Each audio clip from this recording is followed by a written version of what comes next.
Nigerian Labour Congress has issued a 7-day ultimatum to the federal government and Central Bank of Nigeria to resolve issues bordering on fuel and naira scarcity currently ravaging the country. Presidential briefing. The president of the Nigerian Labour Congress, Joseph Ajaero, made the disclosure at the opening ceremony of the inaugural meeting of the Congress in Abuja on Monday.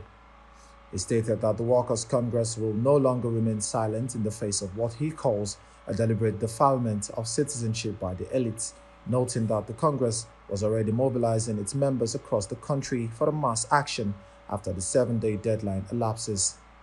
The NLC is giving the federal government of Nigeria and the agencies of government, including the Central Bank of Nigeria and the other banking institutions, 7 working days to address the issue of the cash crunch.